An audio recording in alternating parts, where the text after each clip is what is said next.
aula de soteriologia, decretos que Deus estabeleceu antes de todas as coisas. Primeiro, de predestinação. Os salvos e os perdidos são predestinados. Nascem por decreto e morrem por decreto, são salvos por decreto e são perdidos por decreto. Segundo, decreto de criar. Só existe aquilo que Deus criou. Todas as coisas foram feitas por Ele, e sem Ele nada do que foi feito se fez. Então, só existe o que Deus criou. Terceiro, decreto da queda. Deus criou uma forma de que o homem caísse. Como? Criou o jardim, criou as árvores e ainda colocou o tentador ali pertinho.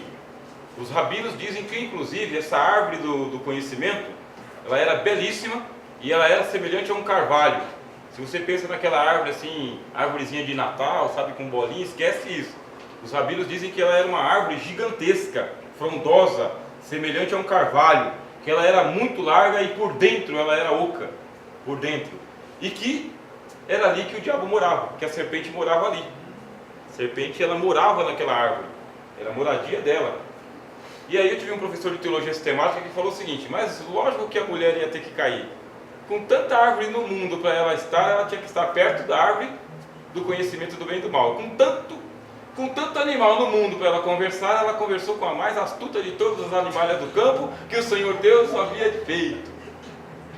Quer dizer que a mulher estava ali para poder favorecer a queda do homem. Professor de teologia sistemática. Cuidado com esse pessoal. Uma vez que caiu, Deus não deixou as pessoas na queda, porque Ele providenciou ou Ele decretou a salvação daqueles que Ele decretou a perdição. E aí você fala, qualquer pessoa pode ser o Salvador? Não. O decreto da salvação diz que Jesus tem que ser o Salvador. Só esse Salvador. Só Jesus pode salvar. Deus decretou que a salvação é única e exclusivamente por Jesus. E Deus decretou que a salvação viesse por Jesus mediante a sua morte. Cristo não podia não morrer. Não estava na decisão de Cristo não morrer.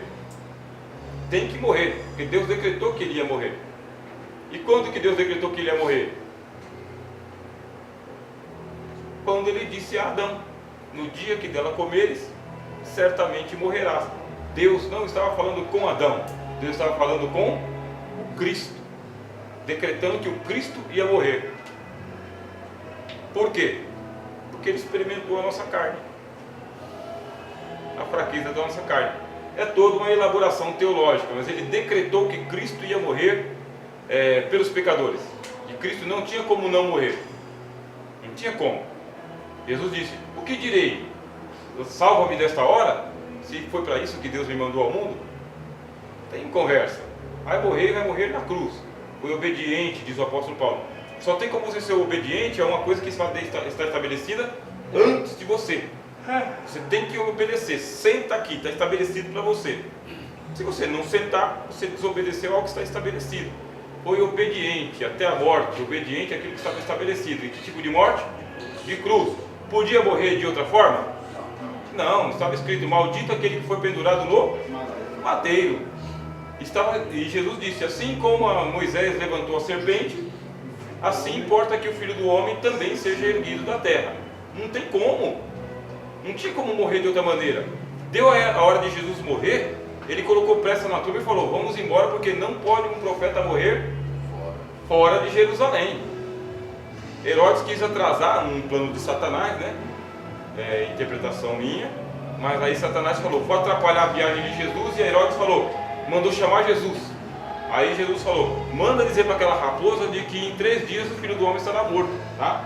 Expulso demônios hoje e amanhã, e no 3º dia estarei morto. Nada tirou Jesus da morte de cruz. Deus decretou quem seria o Salvador? Cristo. E como que a salvação aconteceria? Por meio de morte e morte de cruz. E que a salvação se daria para nós por meio da fé somente. Fé em qualquer pessoa? Não. Só dá para crer em Jesus. Só em Jesus. Então Ele vai salvar todo aquele que tem fé em Jesus. Mas você consegue ter fé sozinho? Não, porque a fé vem pelo ouvir qualquer coisa? Não. Você tem que ouvir A palavra de Deus. E como pregarão se não forem enviados? Aliás, o texto é assim, ó. E como ouvirão se não há quem pregue? E como pregarão se não forem? Cadê a minha liberdade, irmão? Cadê a minha liberdade de crer sem a pregação? Eu posso crer sem a pregação? Ou estou lendo aqui a história do Gibi aqui, ó, do Maurício de Souza, estou crendo que... Não tem jeito, você tem que ouvir a pregação da palavra de Deus. E o pregador, para pregar para você, tem que ter sido enviado por Deus. Como pregarão se não forem enviados? Tem que ser enviado. Está tudo no esquema. De quem? De quem? De Deus. Deus opera em vós, tanto o querer quanto o efetuar segundo a sua boa vontade. Você está lá, sabe, lendo a Bíblia, em paz com Deus e com os homens. Aí você tropeça nesse texto que diz: Deus é que opera em vós tanto o querer quanto o efetuar segundo a sua boa vontade.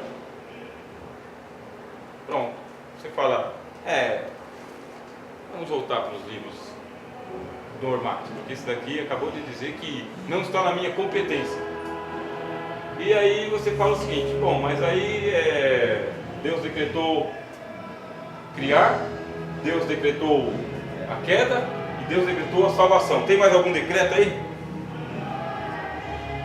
O último, o decreto divino de aplicar aos eleitos a salvação, a justiça de Cristo.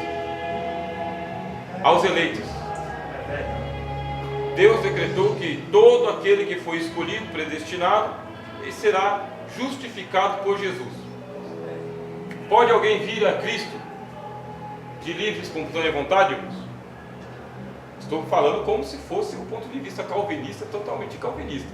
Depois eu não sei como vai fazer para desmontar isso, né? Mas tem 2 meses, né? A gente vai tentar desmontar isso aí.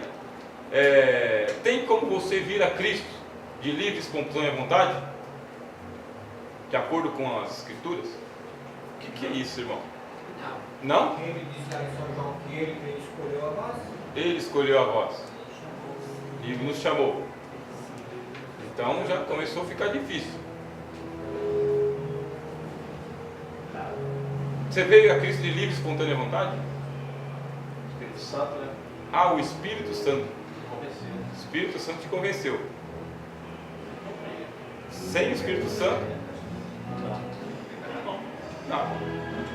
Aí os calvinistas vão dizer, para vocês terem ideia da corrupção total do gênero humano, tem que ser o próprio Deus para convencer você de ser pecador. Porque se o próprio Deus não vier no Espírito Santo, você não sai do seu pecado. Você não sai. Eu posso, eu consigo. Mas se Deus enviou o próprio Espírito Santo. Porque se não for o Espírito Santo, ninguém será convencido nem do pecado, nem da justiça e nem do juízo. E mesmo vindo o Espírito Santo, o mundo resiste. Aí ninguém pode vir a mim se não for trazido pelo meu Pai.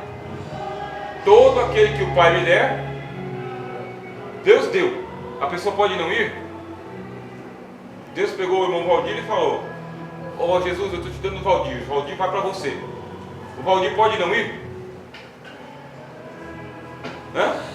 Se existe a possibilidade de resistir, então é permitido ao homem esse direito. Se existe a possibilidade de resistir. Mesmo com a ajuda do Espírito Santo, o mundo ainda resiste. Então, se existe a possibilidade de resistir, então é dado ao homem esse direito de escolha. Os calvinistas, eles dizem assim, nesse ponto de vista do pastor Neemias, que a graça é irresistível. A pessoa só resiste porque Deus não insistiu mais um pouco. Deus não quis insistir. É assim que eles explicam. É só aplicar uma forcinha a mais. Aí você já... Só que Deus não quer aplicar uma forcinha a mais. Ele vai até a fé. Ele provoca a fé. Na hora que ele provoca a fé, ele quer a resposta da fé. E quando você dá a resposta da fé, é porque você não conseguiu resistir. Exatamente. Dessa parte da resposta que o homem dá, é o que Deus permitiu que ele faça. ele atenta exatamente para isso. Existe convite diverso na Bíblia. Isto. Vinde a mim. Então, se ele está convidando, é porque o homem existe essa possibilidade de ir ouvir. Esse pouquinho que ele não resistiu é exatamente a liberdade humana. Esse que tu aporta. Oi? Esse que tu aporta e bate. Eis que sua porta e bato. Ele não vai forçar o homem a tomar uma atitude que ele não queira. Isso, mas se ele não vier Se na ele porta, quiser fazer, ele faria. e se ele não vier na porta? Jesus, eu estou aqui, o senhor não vai vir na minha porta? Não, depende dele vir na porta. Essa é a amarração. Quer dizer que se Deus tivesse forçado mais um pouquinho, ele teria salvo todo mundo no automático. Não força mais um pouquinho. É que impede não forçar mais um pouquinho. Muito bom, Aí- viu, irmão? Porque Deus amou o mundo com intensidade. E aí nós vamos realmente acreditar que essa questão do livre-arbítrio humano existe. E é nesse livre-arbítrio humano que a gente se esconde para resistir. Mas Paulo, ele forçou um pouquinho, né? Paulo. O apóstolo Paulo foi, Deus foi lá e Por isso que ele não conseguia não acreditar na predestinação. Porque ele forçou a barra. Não tinha como. Entendido, pastor Rogério, que em alguns casos específicos, Deus faz uma escolha de Jonas, dentro dessa ordem. Paulo, João Batista e outros homens têm uma chamada diferenciada dos demais homens. Essa é uma boa abertura. Que às vezes a gente quer aplicar a doutrina da predestinação no atacado. Para todo mundo. E existe essa possibilidade, essa ótica, né? De que não é que todo mundo é predestinado. Só que aquele que é predestinado não tem jeito. Escolher um Ou será que Deus não tem propósito direito de especial. predestinar alguns? Vai nascer porque eu quero, fazer o que eu quero, morrer quando eu quero e ressuscitar quando eu quero? Tem. Paulo fala isso claramente. E ai de mim se não anunciar o Evangelho. Porque sobre mim é imposta esta obrigação. Não tem alternativa para o apóstolo Paulo. Ele forçou um pouquinho. E todo aquele que acredita na predestinação acha que Deus realmente faz isso, né? Deus é insistente com você. Porque se ele não insistir, você sai fora. o profeta quis correr. Ai, não sou culto, Senhor, não consigo. A maioria dos profetas quis correr. Isso. E correu? Deus falou, é você, corre.